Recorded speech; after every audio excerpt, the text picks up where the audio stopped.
something we all need. Gotta have it now if you wanna succeed. Striving, surviving, that's no doubt. Sticking together, we gon' find a way out. To all you young people, give it your all. To all you young people, give it your all. To all you young people, give it your all. To all you young people, give it your all.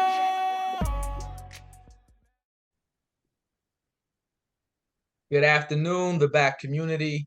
Thank you, as always, for staying involved. Thank you for staying engaged. The theme for season 4 is dream bigger. Why not? I like to say. Today's guest is someone that I caught a glimpse of when I was still doing season 3. And you know me, I like to plan my stuff out in advance. And I'm just like, man, I want him on season 4, and I want him to be the opener for season 4. There were 2 people I knew I was coming after in season 4. One was today's guest, and the other one was D. Wiggins, who I had on already. So I am elated to have today's guest on, who is Mr. Travon T. Jackson. Man, this guy is involved in all over a bunch of things. A few of them would be the president and managing director of Blue Light Development Group. I like to say my favorite thing that I've learned about him too is he's a fellow Virgo, so that just means that it's already a bond, it's already a connection. But everything from the South End Grocery to the county planning board, this man has his hands tied in so many different things. So without further ado, the back community, today's guest is Travon T. Jackson. So T, I just want to say thank you for affording me your time, and thank you for being on the back community today. No, absolutely. It's my pleasure, brother. I'm happy to be here. Happy to meet you when we met, and looking forward to chopping it up. Thanks. Okay. All right. Well, here's your first official question on the Budweiser hot seat. I always try to do my best. Yeah, that's what I call it, man. I try to do my best to give a warm introduction, but I also believe nobody can introduce us the way that we can introduce ourselves. So my first official question is, Trayvon, here's your opportunity to tell the back community more about you. What kind of work do you do, and who is Travon T. Jackson? Absolutely. So the kind of work that I do is charitable development, essentially finding ways to bring money from corporations and other privately held entities and put it into the places and Black people that need it. It's my form of reparations. It's the way that I leverage my professional skill to find public good. And that's how I've made my peace with how I came from where I grew up. In terms of who is Trayvon, that's a much deeper meditation on my face. I'm a Black man, husband, father first, and I always stand on that. I'm also a man, and a man of dignity and respect. So I always stand on that. And I'm a man of my people, la mi gente, for all of my compatriots on the island. So first and foremost, I stand on principle for my people, and I do not make myself meek or meager for any presentation. I do that on behalf of the presentation of my people. And that's that South Troy mindset for you. I was born and raised South Troy against the world. For whoever still remember or recognize, if you know, you know. And for me, that and seeing my neighborhood have the bottom fall out, the elementary schools closed, the county jail be right behind my spot, all the families leave, the houses burned down. That's what motivated me to come and work in the South End neighborhood and other places where people still were. My challenge was coming from a place of isolation, solitude, family situation where my mother wasn't in the position to take me when I wanted her to, and battling that through life and making sure I don't carry that anger into the wrong places. And that's why a lot of my fire, my fuel is so passionate, because I'm channeling things that could be messy into what's divine. I like it. I like it. So you listen, almost sounded like a poet. The last guy I had on before he was a poet. Yours just came off so eloquently. I almost started snapping when you was just giving your explanation. Shout out to Troy, definitely. And in a lot of ways, I'm up in Albany pretty often. I'll go through Troy, I'll go through Schenectady. And I always tell people it's amazing to see how much development has happened in Troy and how much development has happened in Schenectady. Oftentimes, and I hate to say it publicly, but it's the truth. I can go to Schenectady and Troy, and I'd be like, "Yo, these spots looking better than Albany. And it was Yeah. always the opposite for me coming up in Albany and then traveling to Schenectady and Troy even as a youngster. Now you spitting truth. When I grew up in Troy, that was a la born. You know what I mean? So we slid that way for games or like politicking, ground level stuff. And I was really only out there for programs. Like if I was getting bused to Albany for an accounting program, or like I was in a slew of nonprofit programs that were designed to take smart, poor Black kids and connect them with better opportunities, better people, better vision, better meaning something that will expand your view of your world.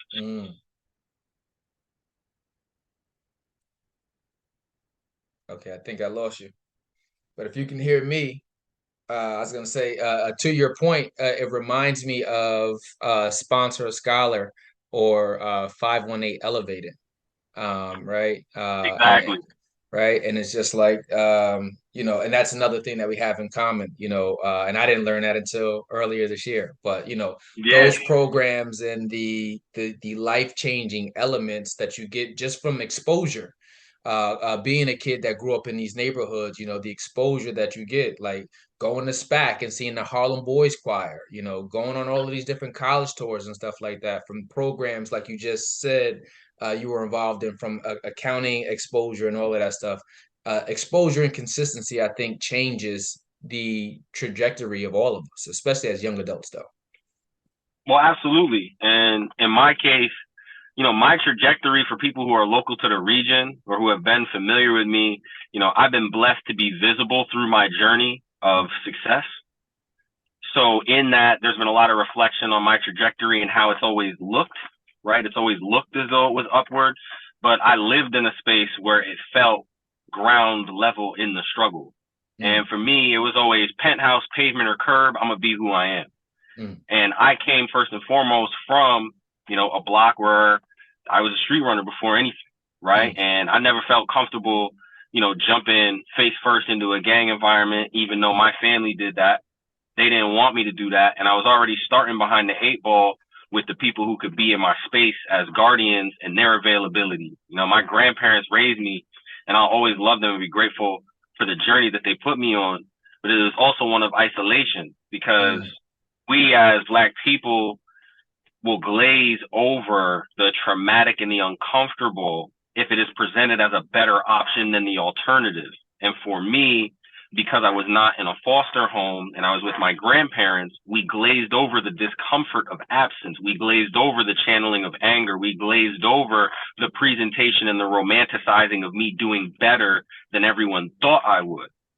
So in my life, I'm used to not being met halfway at my struggle.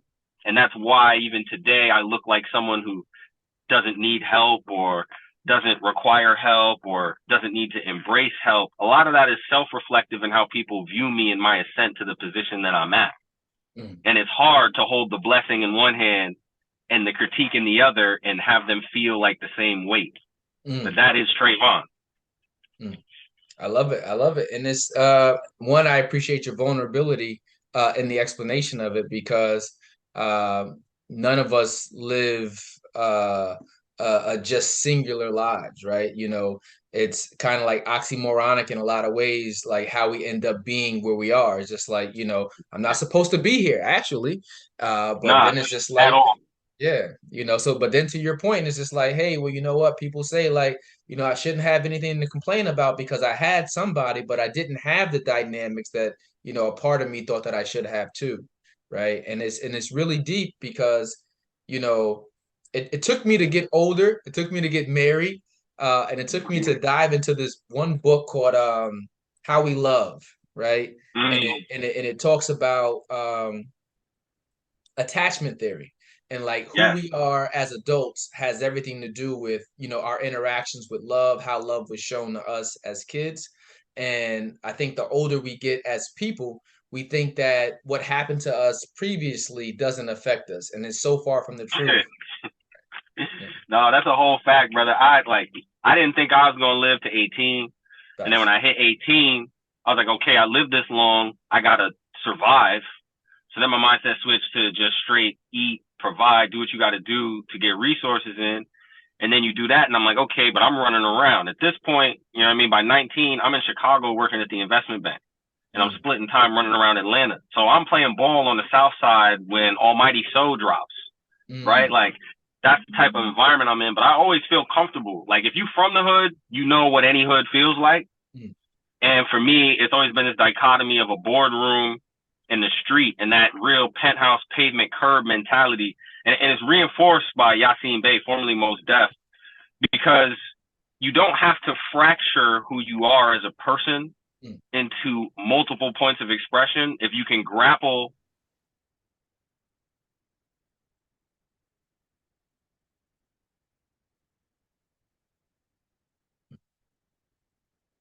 You're on a deep point. I think I lost you.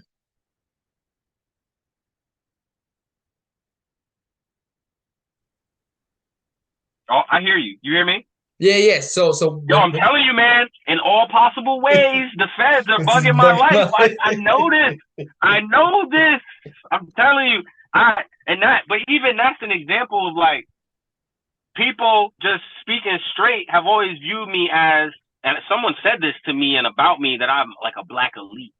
And I have been that, right? And me being a Morehouse grad and a student of my black history, I'm like, black elite, what's that mean? Like, I know a lot of black elites that ain't come from the mud that I came from and that I'm still chipping off my shoes. You know what I mean? Like, what does that even mean to me?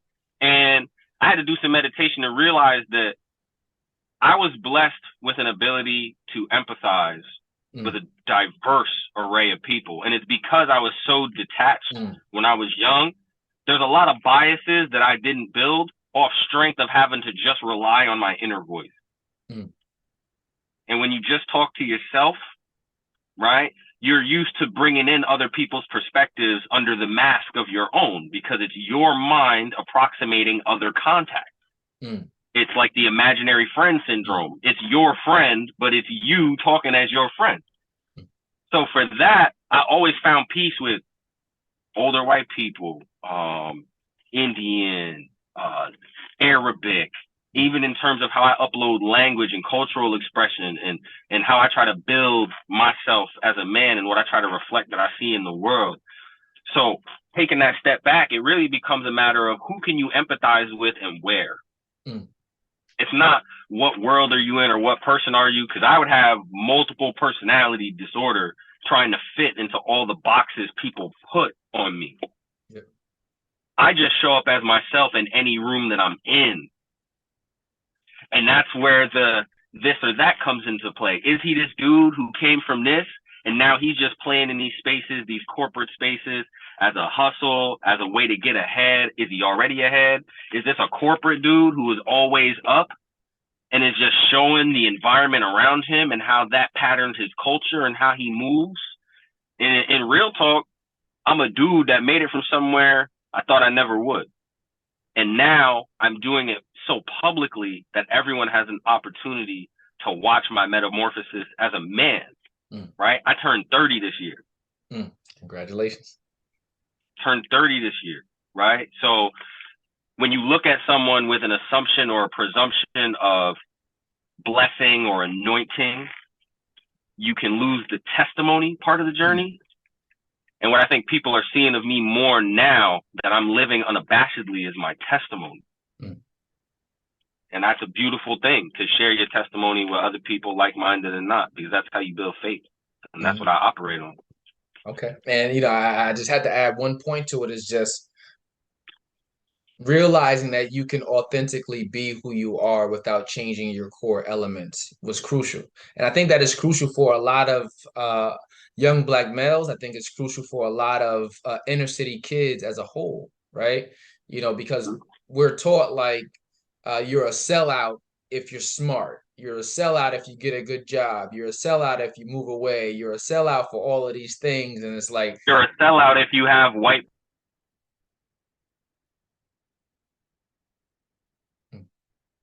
Listen, man, it's always when you say something good that your thing freezes. In all possible ways, the feds is bugging my life. Yes, and then they call you a sellout for having white partners that you work with to give to Black people, Mm. right? And that demonizing of bridge building. And that's, if there's some peek under the rug, dirty secret, you know what I mean, that how I work, it's this tension between the fact that I did make it out of my hood and I was successful. Like, I started at an investment bank at 19. I earned everything I got, and it's still outrageous to me. I know I did the work, and it's still outrageous.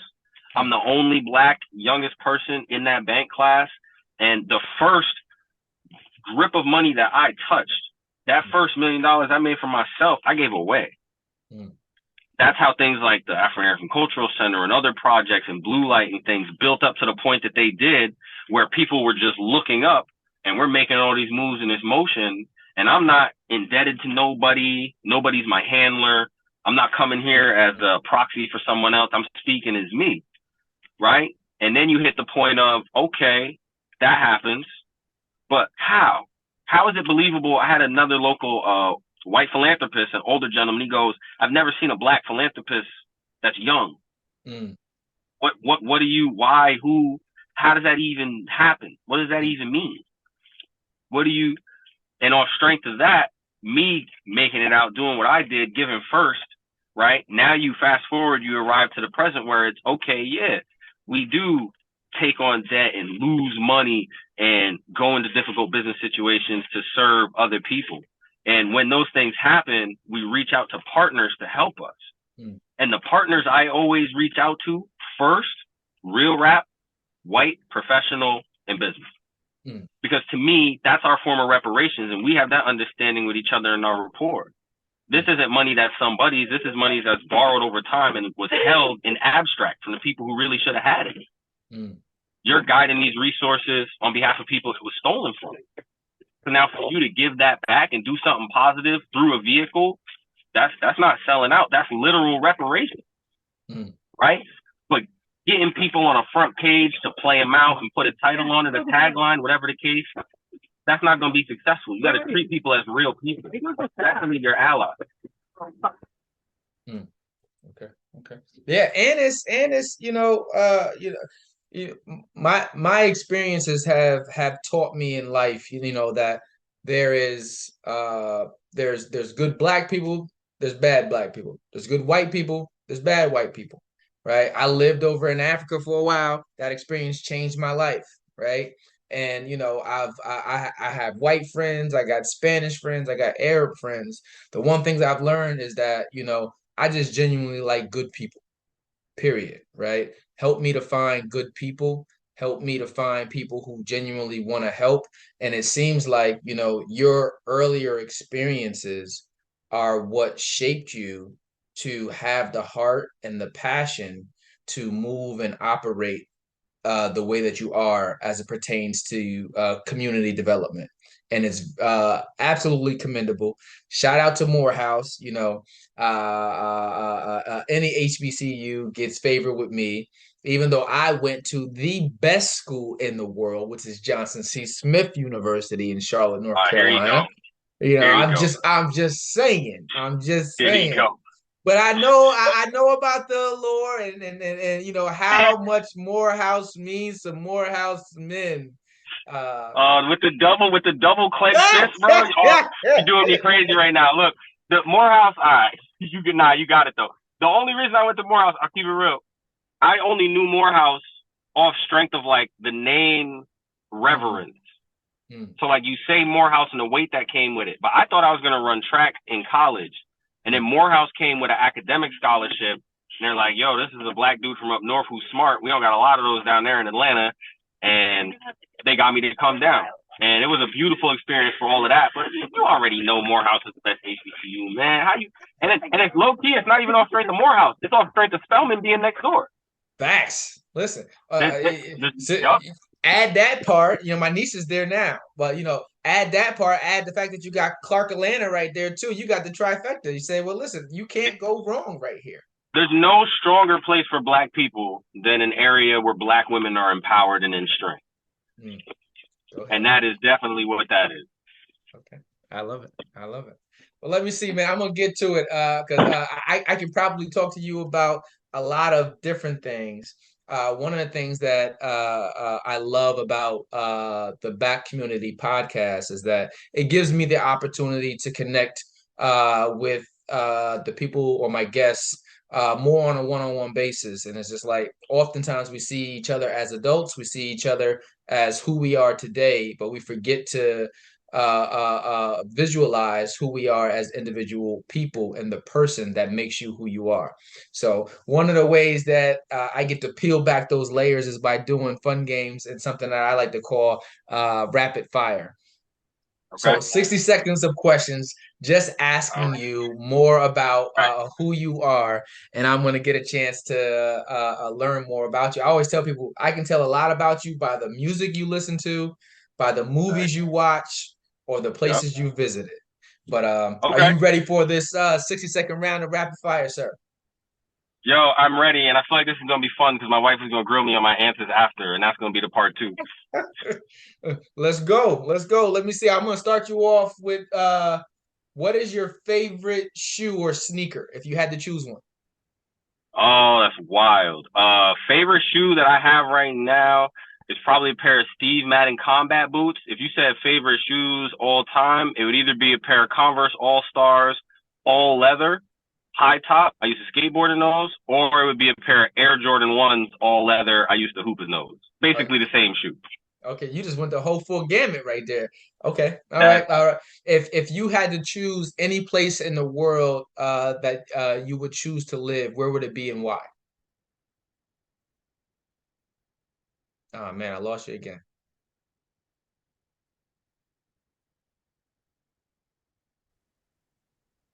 Watch this. See, I told you. See, I said Puerto Rico. I said it so fast. It's easy. It wasn't even easy. Everything I say that the American government would not like has caught the freeze up on this call. I just want to Facts. point. Nah, Is it, Puerto Rico easy. Puerto okay, Rico easy. nice, nice. Okay, if you had to choose um favorite actor, favorite actor and favorite actress, who would it be? Yeah, you tweaked out with this one. All right, long run. I got to say my boy Jimmy Stewart. Mm, He's a national treasure. Mr. Smith Goes to Washington, the original one, not the Will Smith remake in the 90s. And then most people know him for It's a Wonderful Life. mm. The Banker. I Was a Banker. You see the parallels. My boy Jimmy Stewart. Okay, okay, all right. Actress, or if you want to leave it there, just as Jimmy Stewart, I can leave it there. Nah, I'm gonna throw my girl Audrey Hepburn, Miss Holly Golightly, some flowers right now.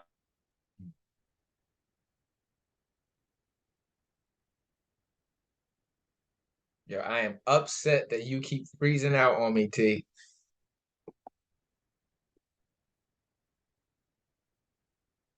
Let me see if you can hear me, because I'm sure by the time I start this question, you'll be back. But who? Nope, still not there. Now you are.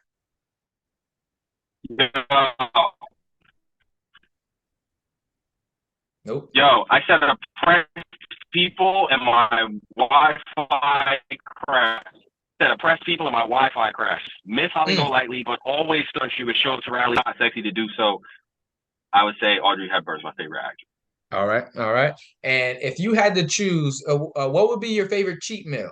Let's say you're having a bad day. Like, what's your go-to meal that you enjoy eating that makes you happy? I'm a foodie, so I love this question.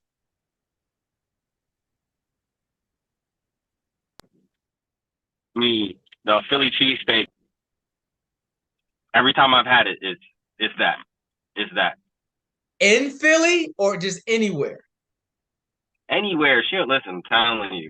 And there's some people who've been to the store who can attest to it. Don't matter where she make it. Them Phillies are. It's that. Because my girl, you connecting the dots with that.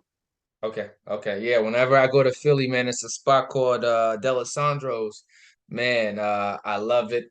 Me and my frat brothers get up together there, and it's just like I be wanting to bring 4 or 5 of those things home with me to DC, but I don't. But yeah, okay, good choice, good choice.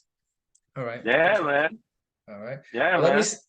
let me see. I know earlier I mentioned several of the different things that you're actually involved in, and one of them is what actually brought attention to me about the type of person that you are and the work that you're doing, and that's South End Grocery, right?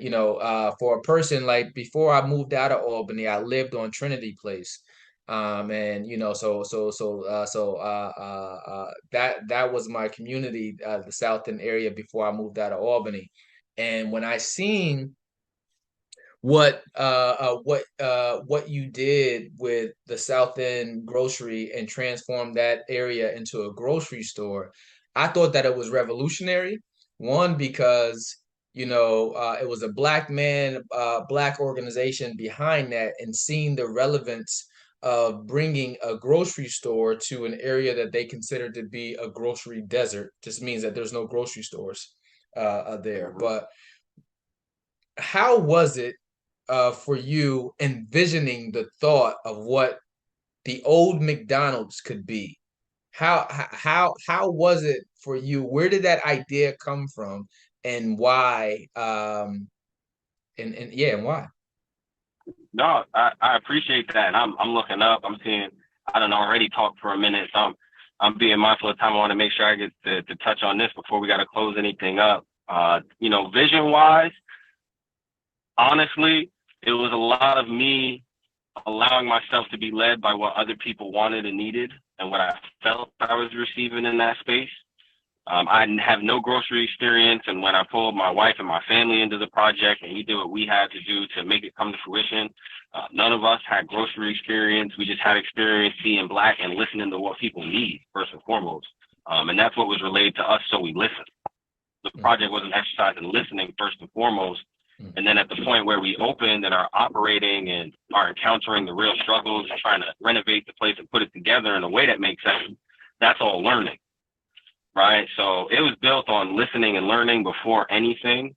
And the learning, especially once we got the doors open and on the fly, are doing something that no one ever did before, especially in that space.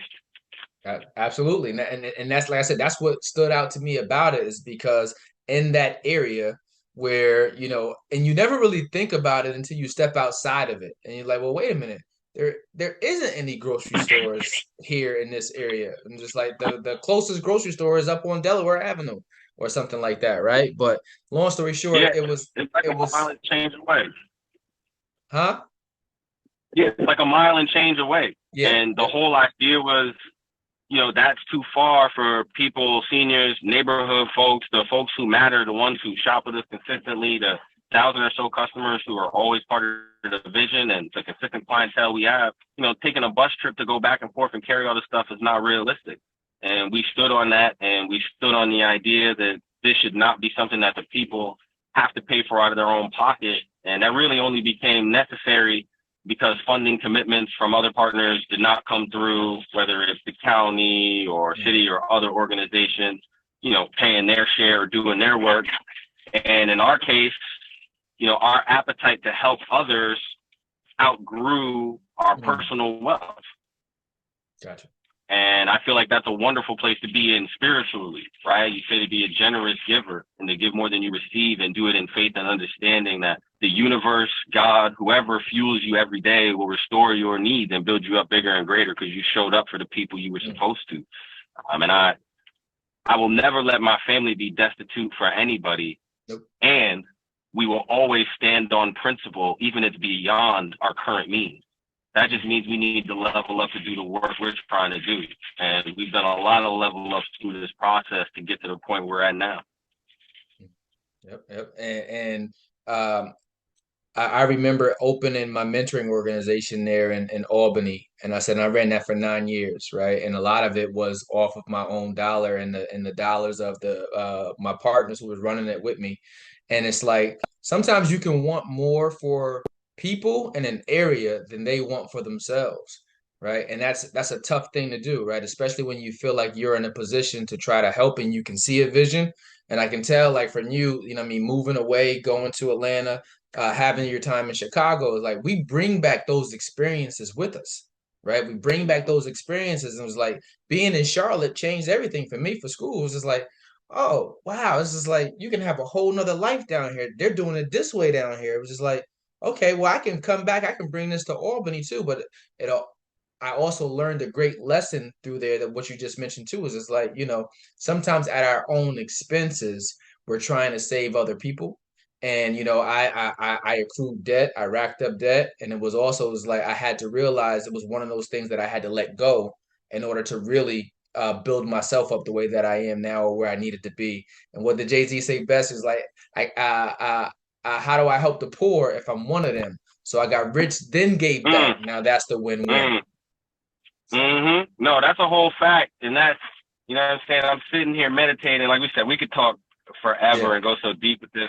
I'm looking around, I'm about to run and stuff, and you just got so many ideas on my head, on my top. I just want to say before we close to do anything on that point, you do not have to feel guilt for putting your family first. We do not have to feel guilt as Black people for ensuring that our village is okay in the midst, before, or after the work that we're doing. And there is an honesty in the realization that you may not be the catalyst for everyone else's salvation, but you can always be the catalyst for your own. And that's the place that I'm in peace with my family, and us living well, and us being happy, and us even making spaces for things like this to affirm our viewpoint and speak out on the work that we do and have our voices be heard on Black platforms honestly and accurately. There's an effort to twist and defray and divide us. And I love that I'm sitting here on a day, one of my best friend's birthdays, sitting here getting ready to celebrate. And I get to be as Black as I've ever been, as friendly as I've ever been, as committed as I've ever been. And I don't have to feel guilty for it, as long as I'm honest and I show up the right way for my family. And that's what I take away, or I'll be talking forever and we gonna mess up the whole rest of this day. I'll tell you, but our whole rest of our day will be messed up. We keep doing this. Hey, listen, man, I'm gonna let you go. One, because like I said, I know you're a busy person, and it's significance in celebrating others. Trayvon, I can't thank you enough for your spirit and what you're bringing, and the fact that you're standing on who you are, and your experiences have uniquely shaped you to have the heart to do the work that you're doing. So kudos to you. My hats are off to you and your family. Virgo household. Woo, woo, woo. But thank you for everything that you're doing, man. I know you got to go celebrate your friend's birthday, so do that. But thank you for being on the Black community. Thank you for giving me the opportunity to get a chance to showcase you and highlight you in this avenue, man. But I wish you nothing but continued success moving forward, and I wish the same for you and your family. Thanks for being on the Black community. Yo, thank you for the love and positivity and holding space for that. I'm glad we fit it in. Always, man. Have a good one. Yo, you too, King. Keep climbing up the ladder. Black lives matter. They matter. So all you young people, give it all. So all you young people, give it all. So all you young people, give it all. So all you young people, give it all. Matter. Black lives matter. They matter. Black lives matter.